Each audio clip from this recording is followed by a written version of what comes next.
বেঙ্গল, বাণিজ্যে বসতে বাঙালি। উন্নত রোগী কেন্দ্রিক রোগ নির্ণয় ও মিনিমালি ইনভেসিভ চিকিৎসার প্রতি তাদের প্রতিশ্রুতি আরও জোরদার করতে মণিপাল হসপিটালের নেটওয়ার্ক গ্রুপের ইউনিট মণিপাল হসপিটাল ঢাকুরিয়া আজ তাদের মাস্কিউলোস্কেলেটাল রেডিওলজি ক্লিনিকের সূচনা ঘোষণা করল। এই বিশেষায়িত ক্লিনিকটি হাড়, জয়েন্ট, পেশি, স্নায়ু এবং স্পোর্টস সংক্রান্ত আঘাতের উচ্চ রেজলিউশন ইমেজিং ও ইমেজ গাইডেন্স চিকিৎসা পরিষেবা প্রদান করবে। রেডিওলজি, অর্থোপেডিক্স, ক্রিটিক্যাল কেয়ার এবং হাসপাতাল প্রশাসনের বিশিষ্ট বিশেষজ্ঞ ও শীর্ষ নেতৃত্বের উপস্থিতিতে ক্লিনিকটির আনুষ্ঠানিক উদ্বোধন হয়ে গেল।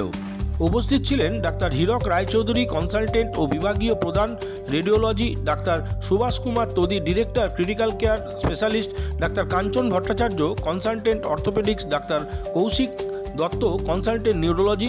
সকলেই মণিপাল হাসপাতাল ঢাকুরিয়া থেকে। পাশাপাশি উপস্থিত ছিলেন শ্রী দিলীপ কুমার রায়, হাসপাতাল ডিরেক্টর।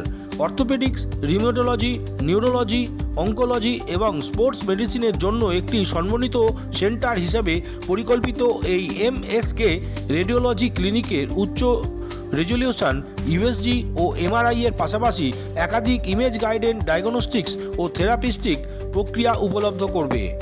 এর মাধ্যমে আরও নিখুঁত রোগ নির্ণয়, দ্রুত ব্যথা উপশম এবং দ্রুত সুস্থ হয়ে ওঠা সম্ভব বলে জানালেন বিশিষ্ট চিকিৎসকেরা।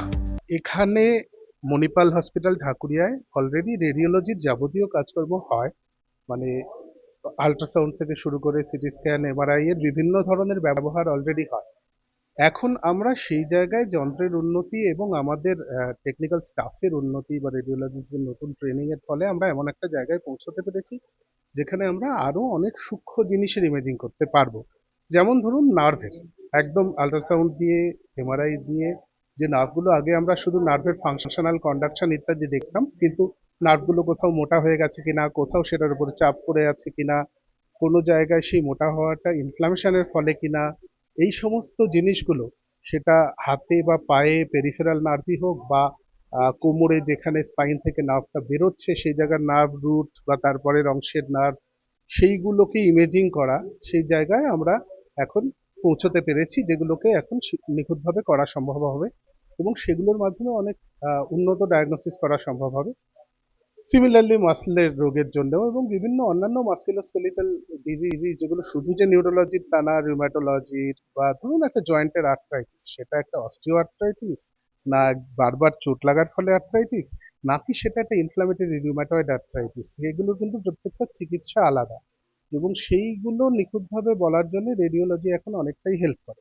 এইগুলো প্লাস হচ্ছে বেশ কিছু ইন্টারভেনশন, যেগুলো সেই কিছু ইন্টারভেনশন আছে যেগুলো অত্যন্ত সূক্ষ্মভাবে করতে হয়, রেডিওলজি গাইডেড হলে নিশ্চিতভাবে করা যায়।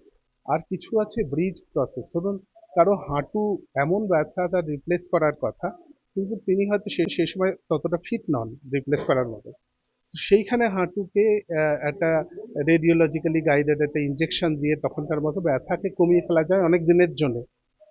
বেশ কিছু টিউমার আছে যেগুলো হয়তো অপারেট করা যাচ্ছে না, এমনকি হাড়ের টিউমার, সেগুলো রেডিওলজিক্যালি এখানে শুরু হচ্ছে এবার রেডিও ফ্রিকোয়েন্সি অ্যাবলেশন, একটা নির্দিষ্ট রেডিওলজিক্যাল ইমেজিং এর মাধ্যমে এক্স্যাক্টলি কোন জায়গাটায় করা হবে সেখানে একটা রেডিও ফ্রিকোয়েন্সি অ্যাবলেশনে টিউমারটা নষ্ট হয়ে যাবে, তার ব্যথাও কমবে, টিউমারের যে বৃদ্ধির ফলে হাড় ভেঙে যাওয়ার চান্স সেগুলো কমবে। এই জিনিসগুলো, এই সমস্ত উন্নত জিনিসগুলোকে একটা প্যাকেজে একসঙ্গে একটা ক্লিনিকের আওতায় আনা হয়েছে, বিভিন্ন ধরনের রোগী যাতে সুবিধাটা নিতে পারেন, একটা নির্দিষ্ট সময়ে চালু করা হচ্ছে সেই কারণে। নাম কি দেওয়া হয়েছে? এটা একটা মাস্কুলোস্কেলিটাল ক্লিনিক নাম দেওয়া হয়েছে রেডিওলজির মাস্কুলোস্কেলিটাল ক্লিনিক। বুধ আর বৃহস্পতিবার থাকছে 3টে থেকে 5টা। প্রথমে এইভাবে শুরু করা হচ্ছে, পরে সম্ভবত সেটা আরো বাড়বে, কিন্তু আপাতত এই নির্দিষ্ট সময়টা শুরু করা হচ্ছে।